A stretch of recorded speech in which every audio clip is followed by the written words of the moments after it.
जुबान गूंगी नहीं होती अगर दिल घायल नहीं होता।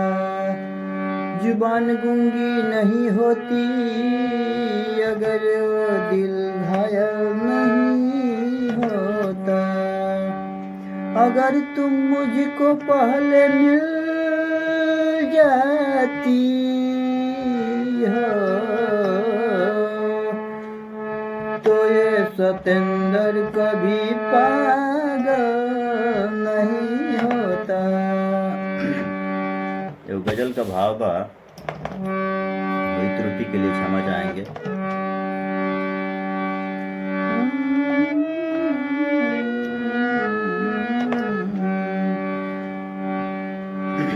बोल के तना दिन लागी, बोल के तना दिन लागी हमके आजमावे में। बोल के तना दिन लागी हमके आजमावे में। जिंदगी गुजर जाई, जिंदगी गुजर जाई रूठही मनावे में, और रूठही मनावे में। बोल के तना दिन लागी हमके आजमावे में।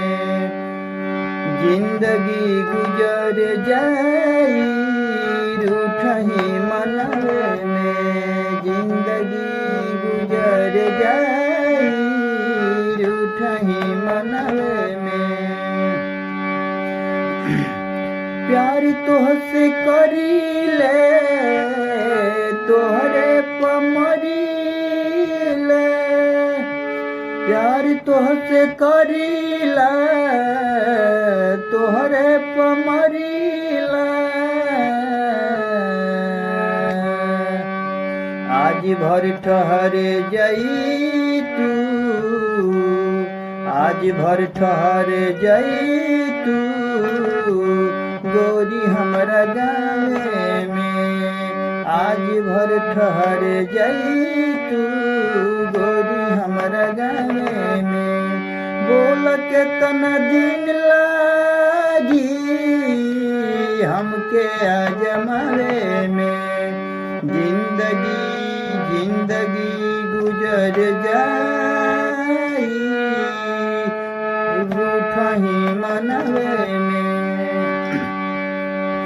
दिल तोहरा से कब टूटी ना साथ कब छूटी ना। दिल कब टूटी ना साथ कब छूटी ना। गोविंद सतेंद्र के रखी हा, गोविंद सतेंद्र के रखी हा अपन आचरा के छावे में हो। अपन आचरा के छावे में। बोल के तना दिन लागी हमके आजमावे में। जिंदगी गुजर जाई रूठही मनावे में। जिंदगी गुजर जाई रूठही मनावे में। बोल के तना दिन